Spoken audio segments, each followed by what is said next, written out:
Hi, and welcome back to Dark Renaissance. I'm Flop, and we're going to win Darkest Dungeon right here, right now. I am back.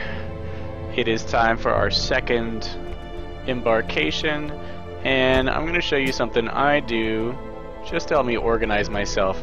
I either arrange the party I'm going to take at the top or the bottom.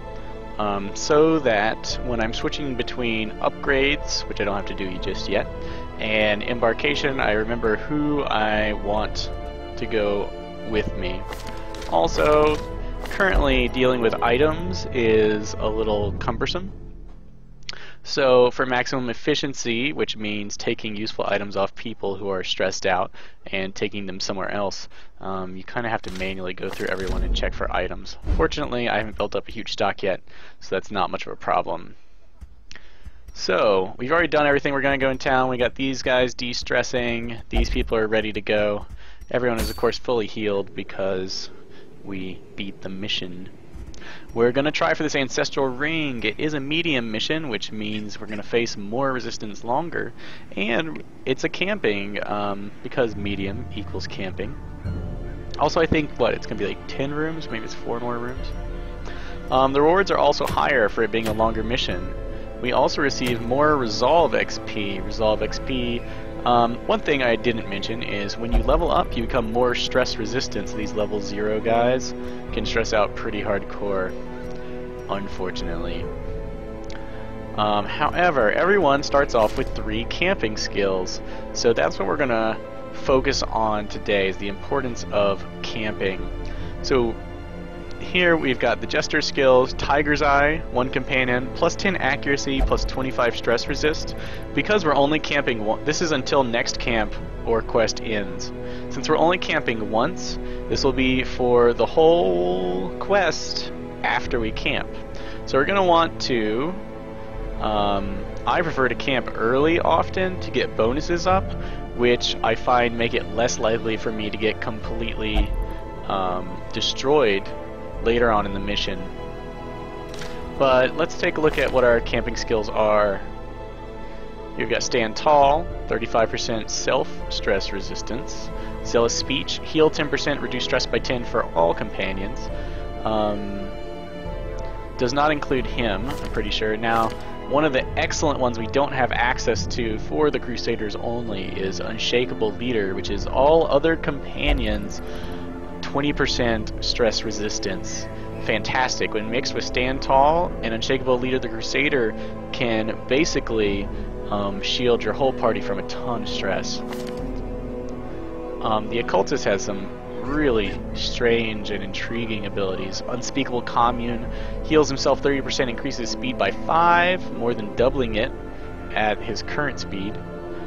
Dark Ritual reduces Torchlight by 33, but heals companions 10%. Dark Strength, 1 companion gets 20% extra damage, except the Occultist suffers 15 stress.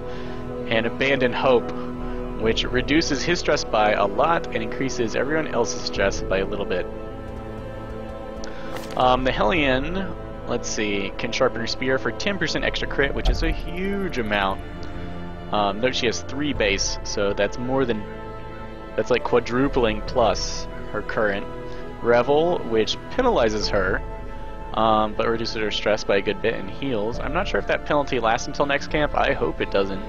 I have not been tempted to try that out. Tibbin can pray and chant. These abilities are more effective with religious party members. Chant only works with 1, but it heals and de-stresses. Whereas Pray works for everyone, but it's far less effective if they are not religious. And these first 3 abilities, everyone starts with 1 of these. They are common between all classes. Here we have Wound Care, which is a heal and a chance to renew bleeding. Here we have Encourage, which is a flat stress reduction. And Pep Talk, which is a stress resist buff. Here we have more Wound Care. So, looking at this, we've got stress reduction and healing, which means instead of camping for buffs, like as my standard preference, we'll be camping to restoratively, if you will. And I want to bring Tibin because, well, she's level 1. That makes her somewhat stress resistant. She's already a little stressed out. I haven't been able to upgrade abilities, but a heal is quite useful early on in the game before people can truly specialize. Her and Bertrand. The Jester in the back row can keep your party buffed and reduce stress slightly over time. From anywhere, the Hellion has a really solid area of effect attack. This particular Crusader has all of the attacks we've become used to, but instead of the Bulwark of Faith protection ability, he has Holy Lance, which is when he's not in the first position, he will move forward 1 and make an attack with a high critical chance that does extra damage to monster types. Now, shifting positions isn't something we've had an ability do for us yet, but our Jester has one that'll move him all the way to the front no matter where he is, opening him up to the frontline Berserkers, but also allowing him to get off some of his other abilities. So let's see. The Jester and the Lance will go together quite well. Do we want the Berserker? Dare I take this untested crew on a medium?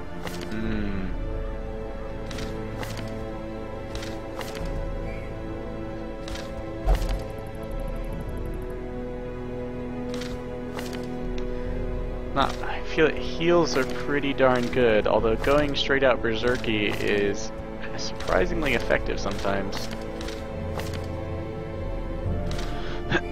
And what do we have to do? Explore 90% of rooms? Exploration is probably the hardest type.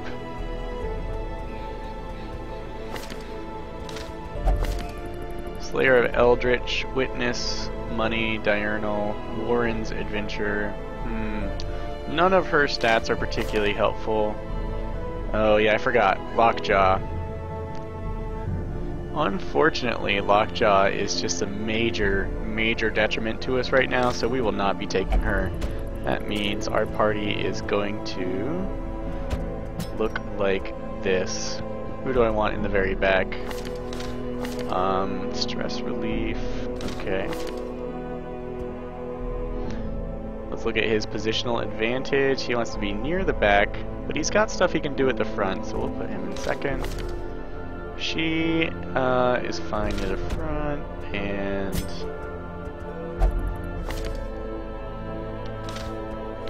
she can be in the very few people can only attack the first position. She won't be much safer in the front or back.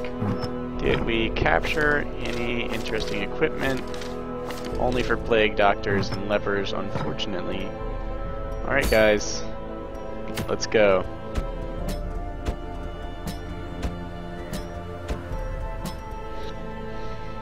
Okay, so we have a lot of cash, and this is going to be a dangerous mission, so we are going to stock a lot of provisions to make up for our party's considerable weaknesses. Now wait, let me think about this. She can't heal from this position.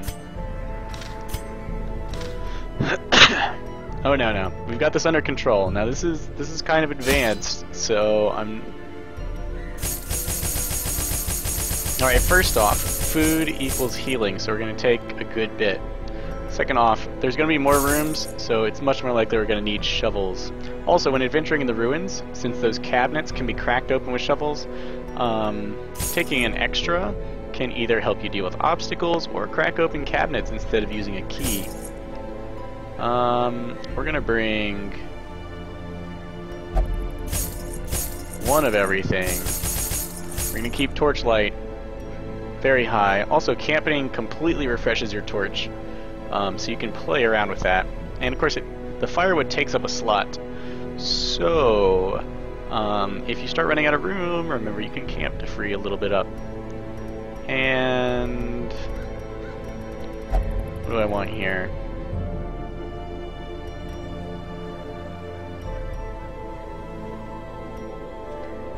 Let's bring an extra one of everything so we can squeeze all we've got out of this. And for when those cultists make us bleed, a couple bandages. So we're just going to play it safe. We might waste a bunch of money, but hopefully we'll come back in one piece. Oops, did I not bring torches or something? So I talk my mouth the off. halls of your lineage once familiar. I brought torches, Now, food, boring. shovels. Okay. Whew. Whew. Sometimes you do that, nothing you can do about it, you're screwed. Okay, so the way Explore 90% of rooms works is you can leave off 1 or 2 rooms. I think it's 1 on a short, 2 on a medium. Let's see, how many rooms do we have to face? 1, 2, 3, 4, 5, 6, 7, 8, 9, 10, 11, 12, 13, 14 rooms. So, 6 rooms, well, I guess that's 13.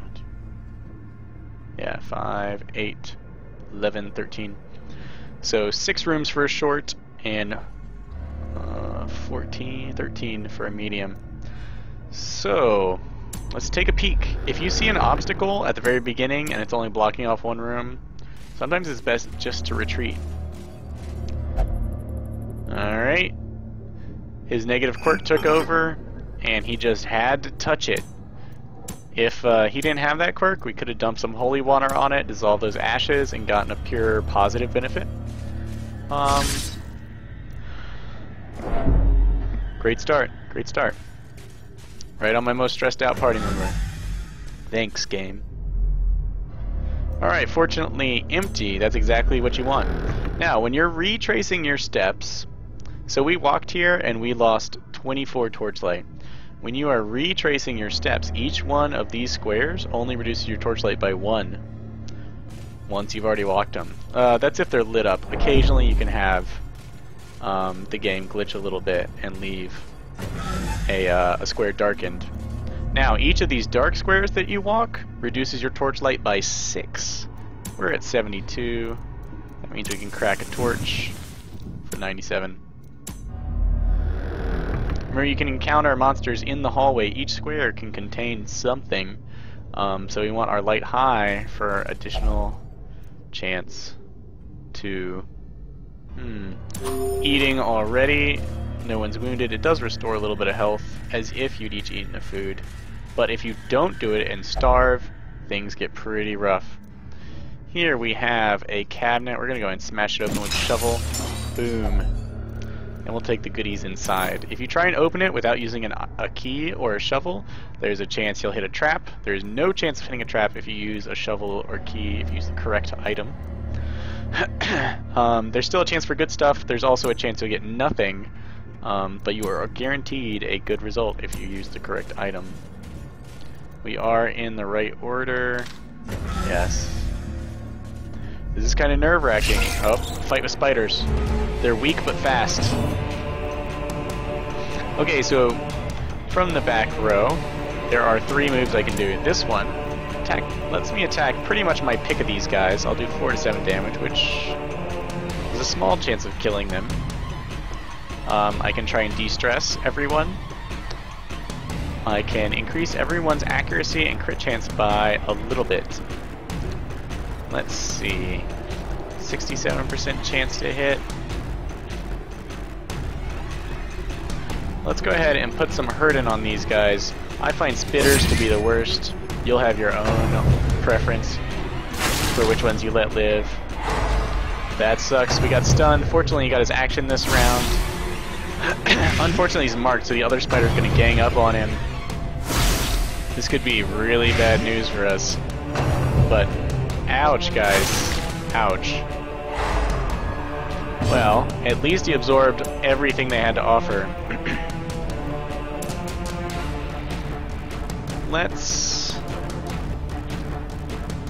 What's her speed? Speed is 3. Speed is 0.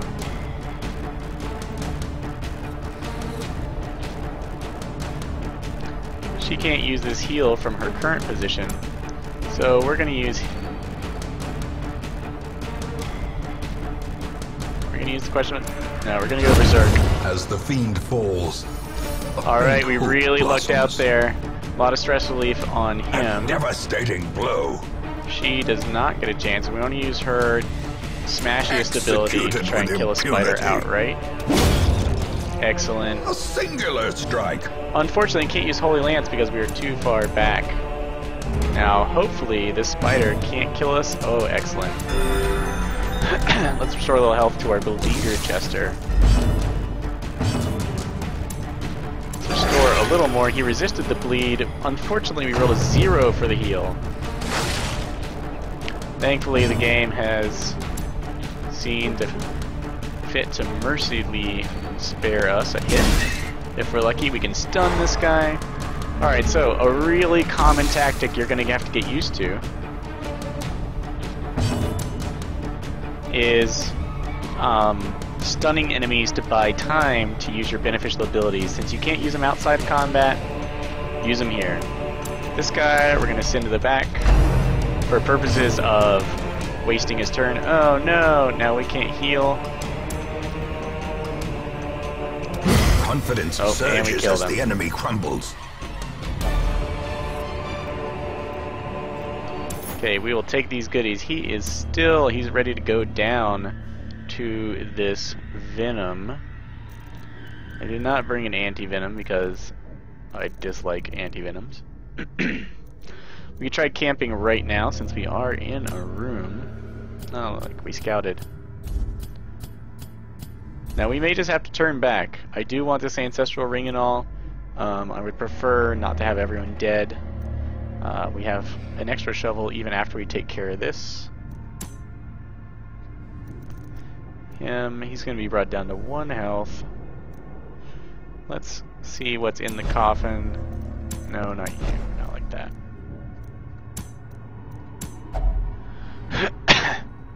Here, Renaud. Oh, Guyot. Make it happen. Alright, a little bit of cash.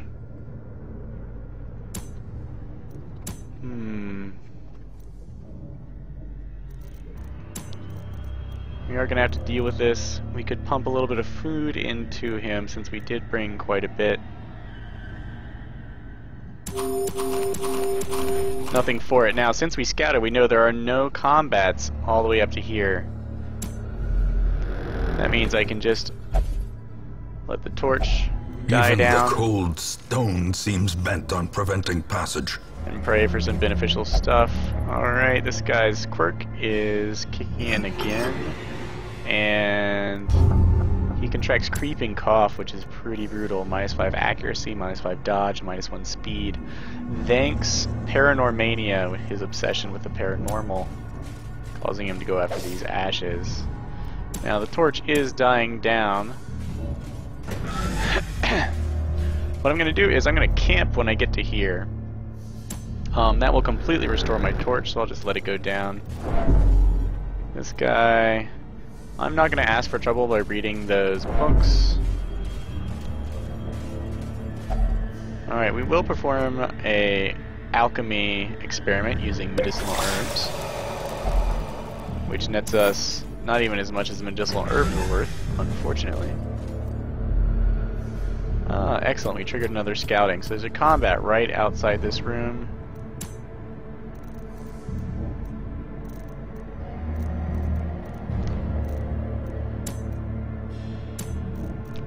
Well, I hate to do it now, but we need a little bit of healing on our jester, so... Circle in the dark. Let's The battle camp. may yet be won. A little early for my taste. It does give us a chance to heal. First, you have to select how much everyone's going to eat. With starvation, reducing your health and increasing stress. Half food, using up only 2, which is a very small amount. We did bring quite a bit, so we have 16 left. We can go for a feast, which reduces stress on everyone and increases health by 25%, which is, more than double the health gain, and of course 0 stress for the middling result of full. So, we're gonna go ahead and feast. It leaves us with 8 food, and there's usually a decent chance of gaining a little bit of food during the adventure, though that is pretty tight for us. The chances of eating 3 times, definitely there. We don't want to be backtracking. We're going to have to make sure we motor through these rooms, but we should be able to make it. especially if we find more food. Okay, now let's look at this. So you have 12 time during your respite before you are done resting, and you can spend it to trigger your camping abilities. So here, Tiger's Eye costs us 3. One companion becomes 25% stress resistant and gains 10 accuracy, which, as you can guess, is excellent because I keep missing. Whoops! All companions reduce stress by 15. I didn't mean to purchase that, but since it works for everyone, it just automatically purchases. And wound care is heal someone. Now, you'll note that was not terribly beneficial, which is very sad. Heal and stress reduce. Do I think he's religious? Somehow doubt he's religious.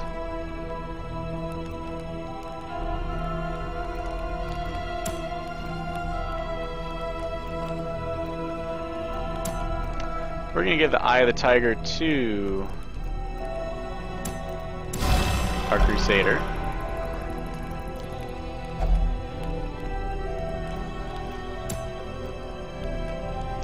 Unspeakable Commune won't be healing him, but it will make him quite quick, which is gonna be one of the better buffs I have available. He can't wound care himself? Nope. Very sad. We can reduce our torchlight, which isn't particularly...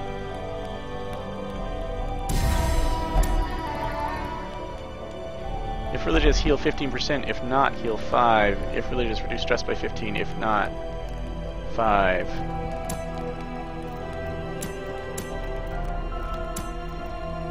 Or we can reduce torchlight and heal everyone 10%. It's only this jester that's going to get anything out of it. We could really stack the stress resist here. We'll just do what we can. 0 heal. Great. Obviously not religious. And now we've got 1 point left, which some characters have the ability to lash out at others to regain their own stress, but none of us right now are equipped with that. So, somewhat wasteful. We just didn't have the right camping skills to deal with our situation. There is a building where you can train for a wider variety of those, but of course we don't have access to that yet because it's only the 3rd The match quest. is struck. A blazing star Counting is the born. tutorial. So thankfully you get to see me struggling with adversity. Alright, our torch is full. So when we encounter these guys, hopefully we won't be surprised. Now, let us try and debuff this guy. Excellent. Now, let's take a look at these 2 abilities. We've got Abyssal Artillery, which strikes at the back 2 rows, doing 3 to 5 damage. But more interestingly, we have Demon's Pull, which you have not seen me use yet. You lose 50% of your base damage. Base damage comes from your weapon. You get a crit modifier of 5%. Your base crit chance also comes for your weapon, as does your speed. And remember that he is buffed by 5 speed, so he is really fast. Matter of fact, he should be at 9 speed. I'm going to assume 8 is as high as it gets. We can use Demon's Pull if it is... it has a chance to pull targets 2 spaces forward. What that would do for us is bring one of these arbalists into their not-so-preferred habitat of being really effing close. Ah, it resisted. Very sad. So instead, we're going to advance the Jester, where he's not going to get Arbalist shot, because Arbalists only attack the back 2 ranks with their Arbalizers. If well struck... Oh, here we go. We can use Zealous Accusation. Hopefully this accuracy will pay off. Hopefully the Eye of the Tiger that Guyo has been gifted with will let us... Yeah, we have a 90% chance to hit. We do 3 to 7 damage. This guy is 2 hit points, this one is 4. If we destroy both these guys, the Arbalists will move up to the 1st and 2nd rank and be prevented from using their awesome quarrel attack. Give them no quarter. Now, they will use their obnoxious pokey attack, and our poor Jester is now up front, but we can heal him a little bit. So there, that wacky heal did not pay off once again. Here we're looking at our attacks. This one can attack either of them. Its accuracy is 80, the crit mod is 2. He can't move forward, so that has no effect. Or we can attack the back one with an accuracy of 80, a crit mod of 8.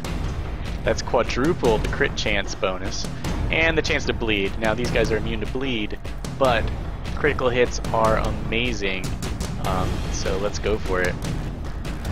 That basically doubles his crit chance from 8 to 16. Excellent, you see they're using their pitiful pokey attacks against us. And because she has been pushed to the back by our Jester moving forward, we can use our heal. On your first couple of missions, characters that shift around can be a complete pain. Let's kill this one with our anti-unholy smite. The lance actually would have been a better choice. Alright, this guy resists bleed. Finally that heal pays off and our Jester is at full health. He's also fairly dodgy though. Nothing to count on. Alright. So you should use, if it doesn't matter what attack you're going to use the highest critical chance, because that can pay off for your whole party. Alright. Got our heal. Here you're going to see me try and buy some time by stunning this guy. Not only do we prevent him from attacking, but it gives us a chance to heal up. Now, this heal is not good for getting someone to full health. If you've got 1 or 2 points down, the bleed is 3 points of bleed damage, and it happens after the healing. So if I healed him for the 3 points he's missing, even if I healed 10 whole points, which is maximum for this skill, you would then bleed back down to exactly where he is, unless he resists the bleed. And that gamble is just not worth it. Now, you can skip your turn, but that really sucks because you suffer additional stress for no reason at all. So we're just going to move up, and then we'll let her use her not-so-risky heal to restore him. And now it's all about finishing this guy off before he can do unto us. Turns out Stunning Blow has 5 additional accuracy over everyone else. Although, oh look, you're capped at 90 accuracy, so let's use Smite.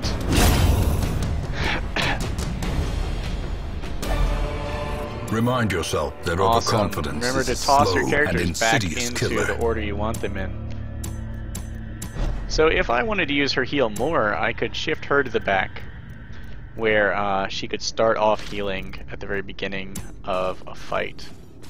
So we're back on track, looking fairly good. We gain the contents of this sack.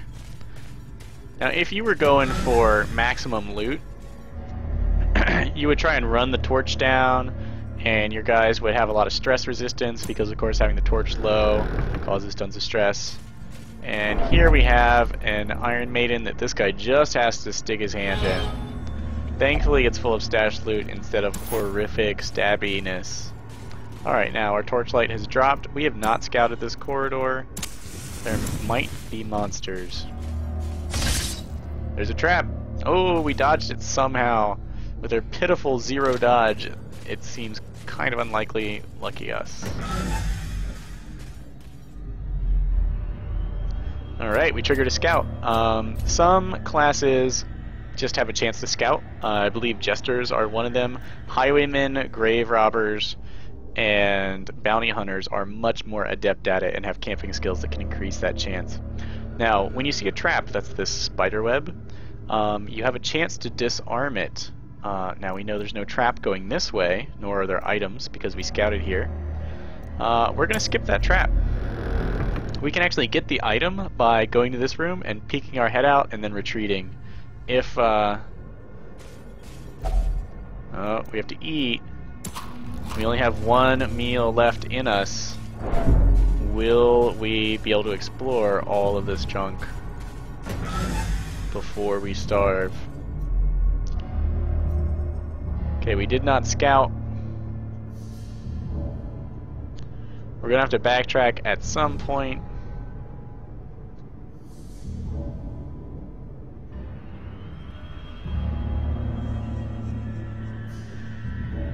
Let's see. There's no good way to do this. We'll go this way. So I told you we can skip like 2 rooms. If we're lucky, maybe we can skip 3. So we're gonna go down here, and if we can end the quest here, we totally will, unless we find enough food to go another meal. That would be 4 food per meal. Here we find a nice torch, which reminds me to raise my light to over 75, where my holy warrior, oh, that's not him. Thankfully that corridor was mostly empty. Scouting would be great. Alright, a room battle where we were surprised despite having our light up. Now, he hasn't been pushed this far to the front yet, but just in case he did, I have Hands from the Abyss ready. 50% less damage, really high crit mod, 10% extra crit chance.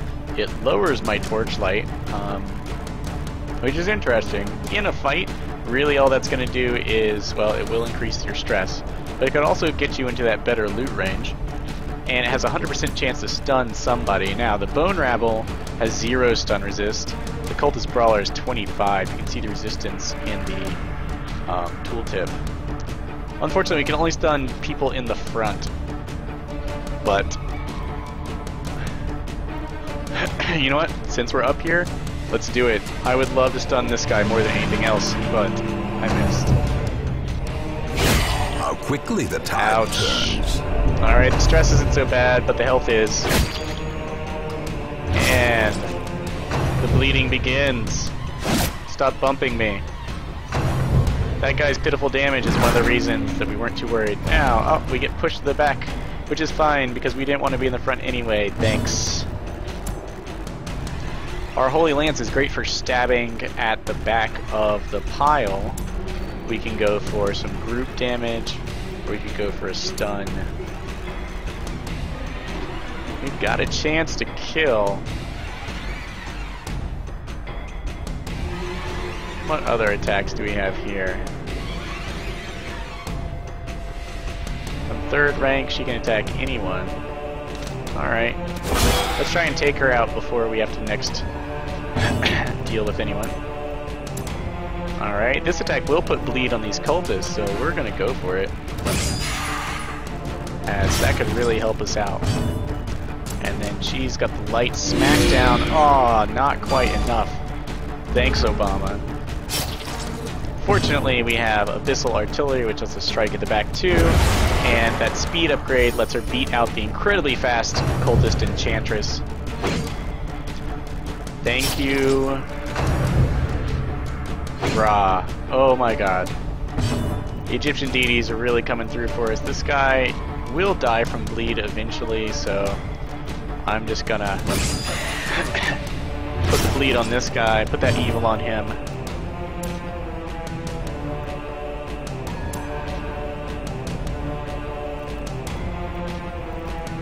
And we could try and finish people off, also raise our torch, or we can try and heal up. These guys have both attacked this round. Yeah, let's finish people off so they can't attack us next round.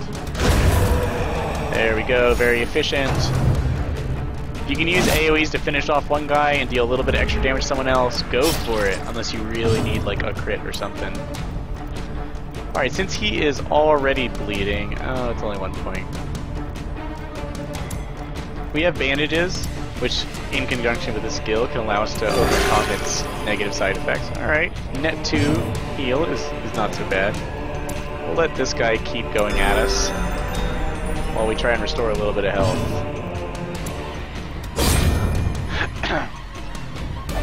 A trifling victory. Alright, not so but bad. But a victory nonetheless. It's only 1 point of health, so not worth wasting a bandage on. Let's see. Do I need heals right off the bat? Or do I want to move him to the back? Stress relief isn't necessary. He's a decent frontline fighter. You know what? I think things are fine as they are. Alright, we know there's no fight at this room coming up. But there might be one in the intervening hallway. So let's keep our torch on max. Oh, look. Alright, thank you, speed buff. Of course, we go first again. Like I've said, we don't want the bone arbalist in the back, so we try and pull it forward to where its weak attack will be least effective. This guy's so far back, he can't actually fight us. Something to know about most of the melee skeletons can't fight from the 3rd or 4th rank. So here we nullified the arbalist's best attack, and we completely eliminated the rabble until one of these guys falls. So we will focus on killing one of them. Here, let's see. It reduces a target's dodge by a lot. These guys don't have any dodge to speak of.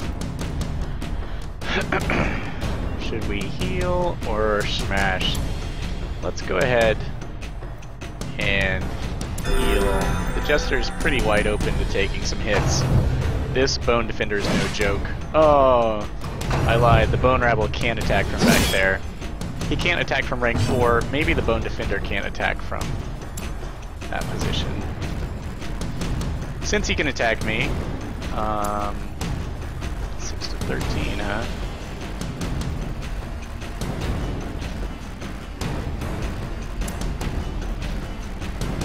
Let's go ahead and try and one-shot him. Fiend. So he won't be around next round. Ouch, that's why we healed him.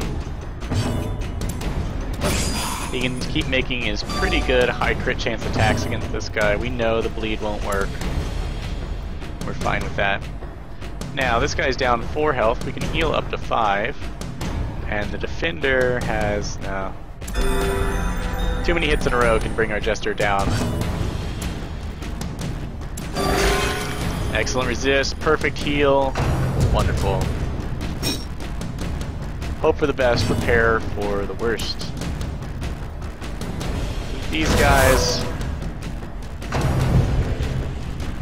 are at my mercy. Area effect attacks deal significantly more damage most of the time and are worth it. Remember that your low hit point guys can be felled in 1 or 2 really effective attacks. We've got 5 hit points to heal. There's a good chance we can resist the bleed, but the heal wasn't really worth it. Alright, this guy's down. Excellent. That means we can stun this guy to get the heals in. Now this can be pretty abusive gameplay. You can get some pretty serious stun lock healing going on. It gets much, much harder once you start hitting the next level of enemies. But it's quite possible. Hopefully they'll fix that in the future. I know this game's hard, but come on, guys. Let's try for a crit. No. Also, try to prevent this guy from attacking. None of our attacks are going to crit. Stunning blow is more accurate. We only need 1 damage. Boom. These nightmarish creatures can be felled. They can be beaten. The light is high. We still got 1 meal left in us. At the confessional booth. Now, one of the great things about the confessional booth is that it has a chance to remove 1 negative trait. Satanophobia is a negative trait that really is impacting us right now. We have a bunch of holy water. The ritual relieves the hero. I don't know what that was supposed to do. It was probably stress reduction. But I just found out that confessional booths mix with holy water to reduce stress. If you use them otherwise, there's There's a chance you could gain stress, but there's also a chance you can lose a negative trait. Guilty conscience, that negative trait will cause you to always use confession booths, auto-use them. Oh wait, alright, so if you go down the wrong corridor, just push W or click on the door to go back. We want to peek down this corridor. This is a kind of advanced technique, where you can advance just enough to grab a goodie that's right outside the door. And then you can use A to backstep. Sometimes they'll talk smack, but as long as you don't see a stress pop up, you're good. It didn't cost you anything. Well played. Maybe a little bit of light. We want to keep that light at max. To open this, take that. Thankfully, we did bring another shovel. And since we don't want to turn around and go back, we don't want to backtrack. Once you've gone a couple squares, you do not want to backtrack because the stress cost is like 6 per square. Alright, great, a fight. All that work shoveling through stuff for this. Ah, nice.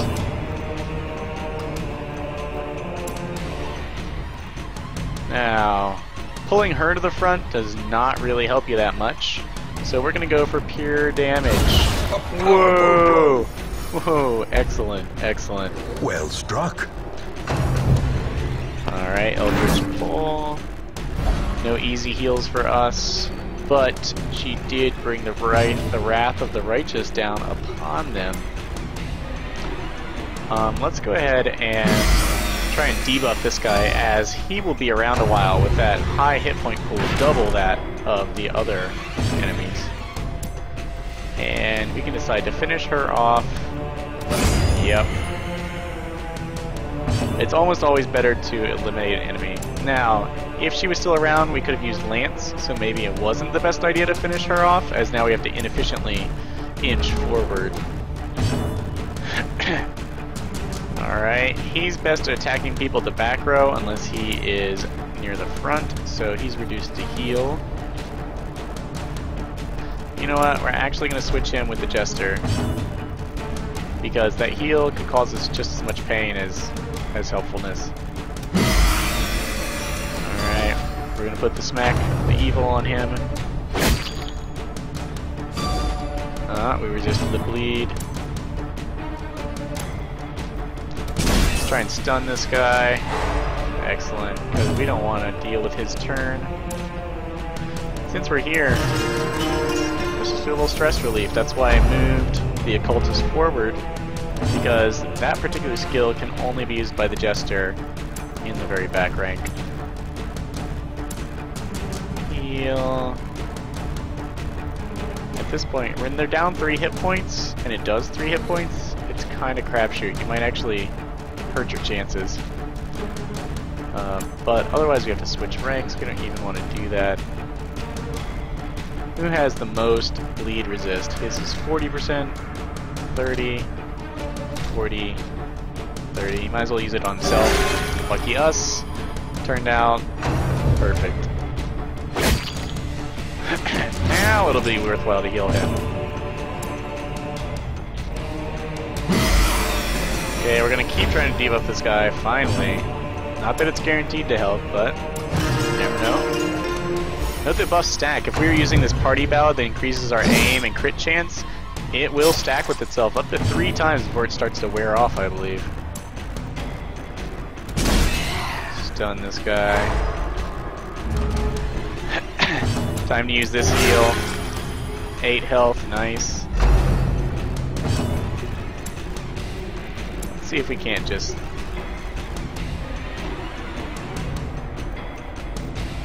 the beat down on this guy. Well played, that was the angry phase. Yeah. We'll go for the stun lock. This isn't really a tactic that I totally endorse, but if you're having a hard time with the game, feel free. You have my endorsement to make your life easier. Yeah, not worth it. Let's get the Jester back in the game. Very nice. This expedition at least Alright, looks like success. we're going to be wasting our bandages at this point if we don't go ahead and use one now. To save ourselves 4 points of damage, definitely worth it. Okay, we have to explore at least one more room. We do still have that 4 food that I've been yammering on about, keeping for a meal. These guys are going to get hungry soon. The way is lit. The path is clear. Let's light up a torch. Note that we're completely skipping this trap. There is no benefit to encountering a trap, even if you successfully disarm it. Which, if you've scouted out the trap, you have a chance to successfully disarm it. Generally, the dodgier classes are better. I would say bounty hunters are the best. Grave robbers probably equally as good. Highwaymen are okay. Jesters. Here is that point where I did not want to starve. It actually gives me some nice little heals, but if we spend any more time in this dungeon, we could be in some serious trouble. Since stress is low, and this guy already has a ton of nasty effects, let's just go ahead and read this. Dull and uninteresting. Thanks. Thanks, Common Core.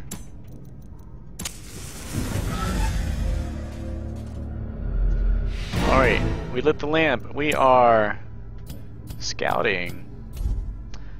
There is a goodie right on the other side of that door. And of course there's a room we haven't been to, but we're out of food. It's totally not worth risking getting 20 more stress on everyone, even if we don't encounter a fight backtracking. It is, however, worth peeking and seeing if there's anything more than just a torch here.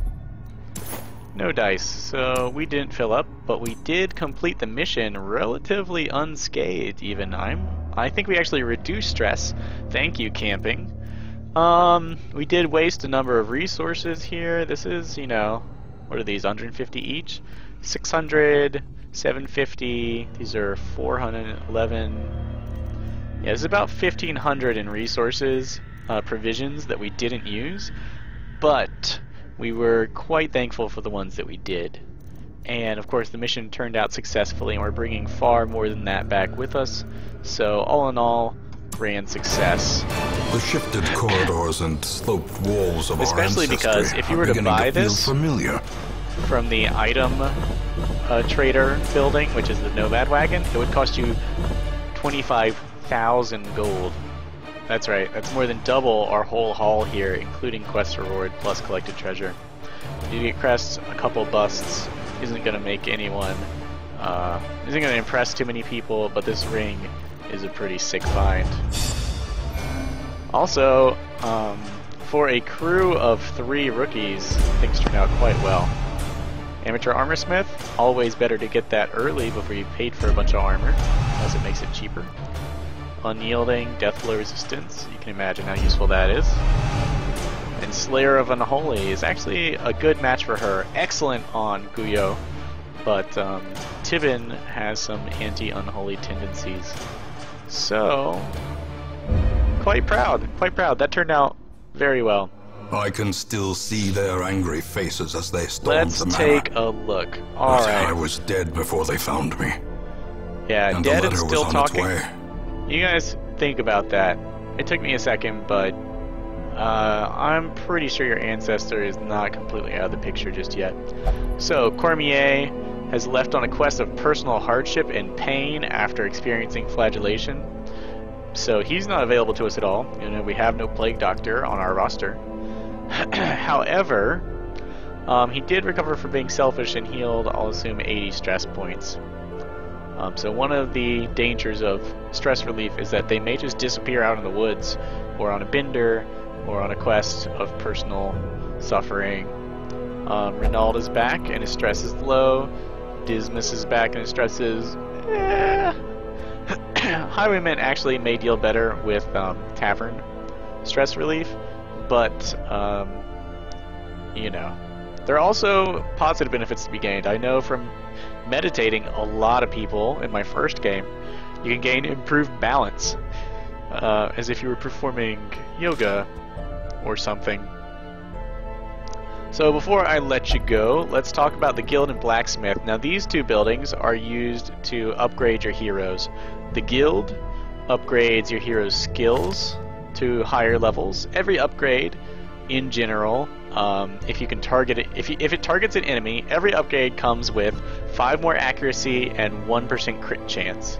Even if a skill does not normally offer crit chance, like Zealous Accusation or Smite, it will have a 1% crit bonus once upgraded to level 2. There's also a chance it'll upgrade some existing other bonuses, like Smite. The monster type Unholy damage bonus will go up by 5%. Oh, I'd like to confirm that this self monster type plus 15% damage means that you, on that attack, do 15% extra damage. It says self, it means when you use it, you have this ability. Renaud's Smite says self 15% unholy damage. That's applied to the attack. And it's not a permanent buff, it's just there when you use it. So, yeah, you'll get 5%. Make no mistake. Now you have to have portraits, which are ever hard to greater find. threats. Our soldiers must be ready. You need portraits to upgrade this, so this competes with the tavern. You can cheapen the cost of upgrading skills, which is, of course, highly efficient. And you can upgrade skills to level 2 when you are rank 1. So you can't upgrade skills at rank 0. Once you achieve rank 1, you can get skill level 2, all the way up to skill level 4 when you are rank 3. Same is true for the blacksmith. Blast once again. The forge stands ready to make weapons of war. The blacksmith requires deeds, and so it competes with the stagecoach. And you can upgrade to 1 higher than your current resolve level. So all of these guys at level 1 could upgrade to weapon and armor level 2 if I had the facilities. Unfortunately, it'll be quite a few deeds before we get there. The guild, however, let's go ahead and start upgrading our skills. One of the reasons creature has a weakness. The wise hero trains for what he will face. Do not upgrade the tavern early is because I want to upgrade the guild early. We're going to be training a lot of level 1 people in skills to level 2. Here's what it looks like. 600 cash each. We can save ourselves 60 cash per. Now this kind of sets us back on achieving train to level 3, but it'll save us a ton of money, especially because it costs 1,000 to teach a new skill to someone. Now you can actually teach new skills to people when they're rank 0. Like if you just got a new off the cart hero and really wanted them to have adrenaline rush, it'll cost you 1,000 unless you have this. So we are totally going to make it cheaper. Some may fall, but their knowledge lives on. So I'm going to tell you right off the bat, upgrading your heroes is the only way to keep pace with the difficulty of the game. And the most important upgrade, weaponsmithing. When you upgrade your weapon, it might increase your speed, and it will increase your accuracy by 5 and your crit chance by 1, which is exactly the same as upgrading a skill. Let's look at Smite, for example. So here we have a comparison. Above we have Smite level 1, accuracy 80, no crit chance, 15% damage versus Unholy. Below we have Smite number 2, accuracy 85, a 5-point gain, crit mod 1%, so an extra 1 crit, and then monster type Unholy plus 5% more damage, so 20% total extra damage versus Unholy. So what do we get? We got 5 accuracy, 1 crit, 5% damage versus Unholy. If we upgrade our weapon, every one of these offensive skills gains 5 accuracy and 1 crit chance. That is so important because the monsters become really dodgy. Hitting is already a problem for us. So the first thing we want to do is gather up enough deeds to achieve weaponsmithing upgrades. Because right now we're just wishing we could do this. I would say the next most important upgrades are the skills themselves. as they give you that needed accuracy and crit chance, followed by armor, and lastly camping skills, which we have not yet unlocked. I'm pretty sure that's enough information to completely blow your minds for one episode, so I hope you'll come back and join me for episode 3, where we will embark on yet another quest, yet another enlightening journey. We have unlocked the Weald, so we could go somewhere else, and like I said, we want deeds, and the Weald dishes out deeds. You can see up here that busts come from the ruins, the Weald brings you deeds, and the Warrens has portraits. The Cove has deeds and portraits, ooh, and the Darkest Dungeon probably just deals out death. The Cove and the Darkest Dungeon are not yet added to the game. It's still an early access version, but there is plenty to enjoy. So, thank you so much for watching. I hope you'll join me for another elucidating episode of the Dark Renaissance series sometime later. If you enjoyed the video, please like and subscribe. It just lets me know that you care as much as I do. Which is a lot. I really want to put this out there for you guys. So, till next time, take care, farewell.